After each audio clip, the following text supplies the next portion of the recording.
जी dear viewers, इसमें एक और क्वेश्चन मैं सोल्व करने जा रहा हूँ। GS से 22-20 का 2020 में ये क्वेश्चन आया है।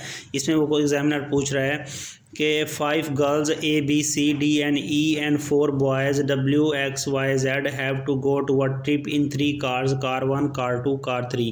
वो कहता है कि 5 लड़कियां हैं ABCD और E और 4 लड़के हैं WXYZ।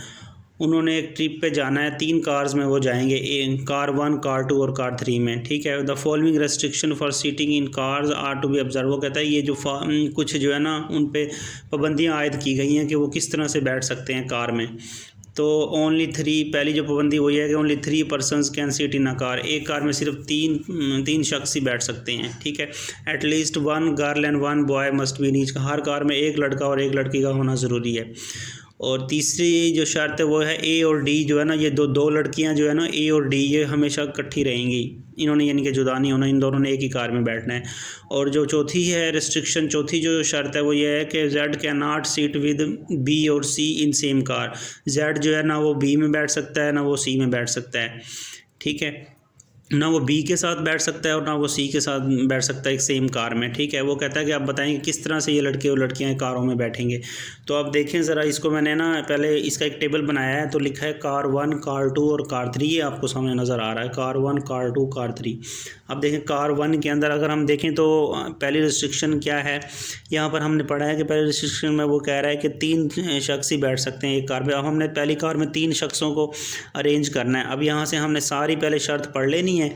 ठीक है। दूसरी शर्त क्या है कि एक लड़का और एक लड़की का होना ज़रूरी है। और तीसरी शर्त है A और D क्या रहेंगे, इकट्ठे रहेंगे। और Z जो है ना B के साथ बैठ सकता है, ना C के साथ बैठ सकता है एक ही कार में। अब हाँ, अगर हम पहली शर्त को देखें तो A और D इसमें देखें तीसरी शर्त में है A और D हमेशा इकट्ठे रहेंगे। तो हमने क्या करना है, पहली कार में A और D को बिठा देना है और उसके साथ हमने एक और लड़के को बिठाना है। तो W को हम ले लेते हैं। ठीक है। W को हम इनके साथ बिठा देते हैं एक कार के अंदर।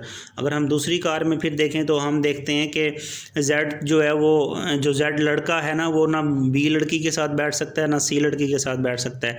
तो हम क्या करते हैं, Z लड़के को E लड़की के साथ बिठा देते हैं एक कार में। ये देखें आप, ये Z को E के साथ बिठा दिया है। ठीक है यहाँ पर। और जो Y है ना, Y लड़का है एक, उस लड़के को भी हमने इनके साथ अरेंज कर दिया इस कार में।